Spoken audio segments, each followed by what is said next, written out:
I'm going to do a land acknowledgement, and then I have a few introductory statements that I wanted to make. From there, after that, we have an open mic.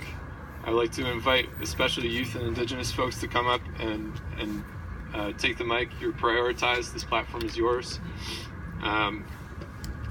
We all have a future that we need to protect together, so we like to lift up the voices who are speaking for that future. All right, so these are ancestral lands of the Attawandaron people and the treaty lands and territory of the Mississaugas of the Credit. The Dish with One Spoon Covenant has been dishonored by ongoing colonialism. We hope that this event serves as a part of healing and strengthening of the relationships we have with each other as Anishinaabe, Haudenosaunee, Métis, settlers, and new Canadians on this land. We call for settler institutions and people in particular to restructure their mindsets and their actions in order to embody respect for the land and align with the stewardship of the nations that predate Canada by many centuries and which continue their existence and their stewardship today. Okay, so another thank you just to the organizers of this event. It took a lot of work to put everything together on really short notice, and I also want to thank the people who shared that the event was happening to their peer networks. So this rally is about climate justice. It is about decolonization.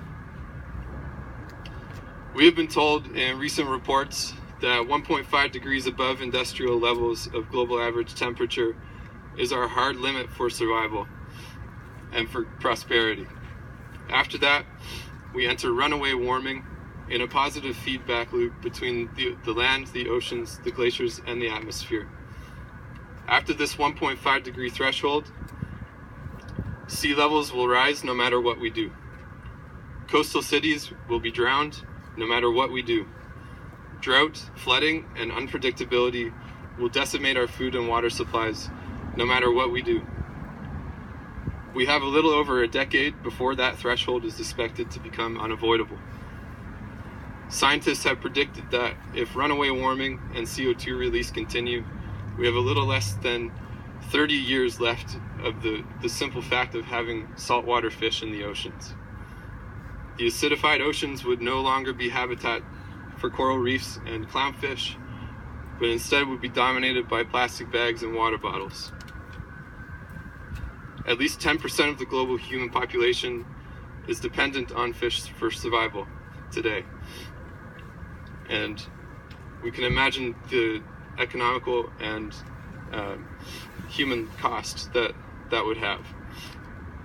And that is not even to speak of the cascading ecosystem changes that result from a loss of marine life.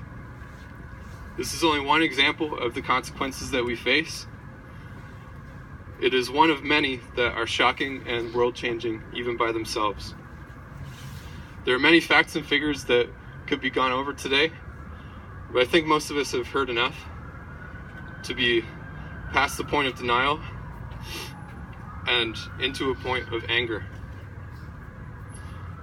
I'm not going to bore you with more facts because I'm tired of hearing them and seeing nothing happening as a result. I expect many of you feel the same. If you're here, you already know these facts and feel it in your bones. The problem that we face lies in the cognitive dissonance that is within the halls of the House of Commons, of Queen's Park, and of Guelph's own City Hall. I am sick of being lied to by our governments about the scale of global warming, the impacts that it holds promise for us, and the scale of effectiveness of our governance responses. In late of last year, the federal government solidified their plan, a carbon dividends plan. While I personally really like the Robin Hood idea of charging polluter fees and giving checks to ordinary people to cover the damages, it is clear that the plan is meaningless and functionally useless from an economic and an environmental perspective. Yesterday I spoke with Lloyd Longfield about this. We discussed what the price per ton of carbon emissions should be in order to truly affect the market in a way that even comes close to approaching Paris agreements. He himself admitted that expert opinion hovers around $150 per ton of CO2 emissions equivalent. In contrast, in the federal plan, the price will slowly increase to $50 by the year 2022. The conclusion that I can glean from this is that at the federal level, we are committing to a plan that is 1/3 effective. It's not even a half measure. Yet the Liberal government continues to lie to the public and paint themselves as climate leaders. The lie is clear, even without considering the fact that the plan exempts, in Lloyd's admission yesterday, around 80% of Canada's emissions by providing exemptions to the largest polluters of this country. MP Longfield was able to admit these basic problems to me in private yesterday, but the Liberal government in public is not owning up to them. Sometime today, Justin Trudeau will likely make a claim to be a climate leader and will likely compare his government with the Conservative Party in order to save face on what his actions really are. My question is, are we okay with leaders who give us ineffective plans to deal with the largest threat faced by the people of this planet? And why are we waiting for the larger countries of the world to dictate the pace? We have to acknowledge in this discussion the people who are on the front line of this battle against the federal government and big oil today and this week, and for decades and even centuries in the past.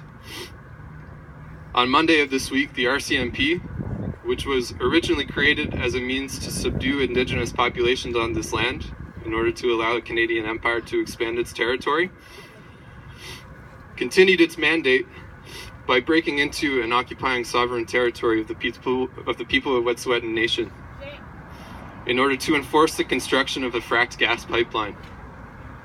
This colonial act flies in the face of Indigenous rights and sovereignty that the Canadian government and courts have themselves affirmed. Yet they showed in their actions on Monday that the Canadian institution is willing to ignore those rights in order to satisfy an infrastructure project that is incompatible with climate leadership and environmental stewardship. The Prime Minister had the gall 2 days later to claim that his government is doing a good job of reversing the negative effects of the Indian Act. He told an Indigenous person at a town hall who was in opposition to the actions of Monday to, quote, respect difference in opinion within the Indigenous community. This was in response to this particular Indigenous person disagreeing with the Band Council, which was implemented by the Indian Act and is in itself a questionable form of governance. Band councils were set up by the Indian Act largely against the pre-existing nation's will. Band councils only have jurisdiction over reservation lands. They are not responsible for the stewardship of unceded land of pre-existing governance structures, such as the hereditary chiefs of Wet'suwet'en. The hereditary chiefs of Wet'suwet'en have the authority of the people of Wet'suwet'en behind them, and they have said no to this pipeline for many years. There is no consent to build this pipeline. There's no consent to allow the RCMP into Wet'suwet'en territory, and there's no consent to allow this infrastructure project to go forward. Canada is purported to uphold a nation-to-nation approach. If that is the case, then the RCMP breach of Wet'suwet'en territory may very well be considered an act of war. At the very least, it is an act of aggression that arrogantly states that Canada has a grander vision for the home of the Wet'suwet'en than they do themselves. This is a blatant act of colonialist expansion, and it runs contrary to climate leadership and environmental protection in addition. The Ford government in Ontario, I don't have much to say about. We all know that they're in straight denial. Their plan to give money to polluting businesses as some kind of nebulous reward is not a good strategy. And this government has already showed levels of corruption that I'm not sure can be reconciled anyway. So I'm not going to bother going into detail about the Doug Ford regime. Clearly they cannot be trusted.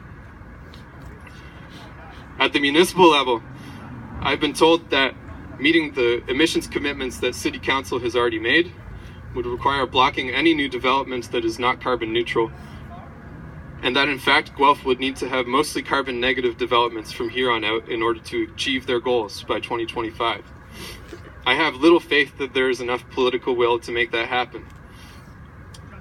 An illustrative example that is a current problem in City Council right now. The city's outdated parkland dedication fee bylaw should have been and could have been updated a long time ago.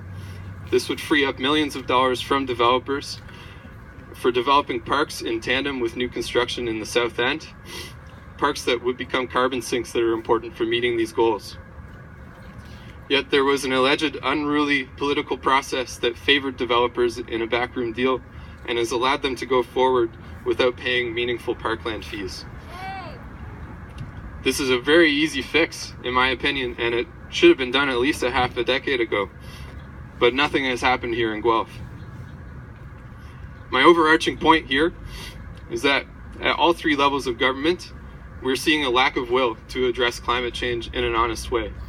They'll admit that it's a thing, they'll admit that it's happening, but they're in denial about what their actions mean in order to address that. If our governments were honest to themselves and to the public, they would not put on an optimistic image in their public addresses. They wouldn't try to inspire false hope that what they're doing is going to be enough. On this land presently, we are shielded from harm. We are shielded from the worst of climate change, but other places in the world are not so lucky. The consequences will come to us. They're arriving in different lands, but we shouldn't use the delay of this effect as an excuse for inaction. If we do, we will see the effects come to us in the form of increasing food prices as global yields suffer, an exacerbated refugee crisis as hundreds of millions lose their home to scarcity of basic needs. I'm going to leave it there because I know it's too much to take in sometimes, but what I'm certain of is our governments are not doing enough. They continue to lie to us and risk great expense to our near future and long-term future as people of Guelph, people of this land, and people in a global community.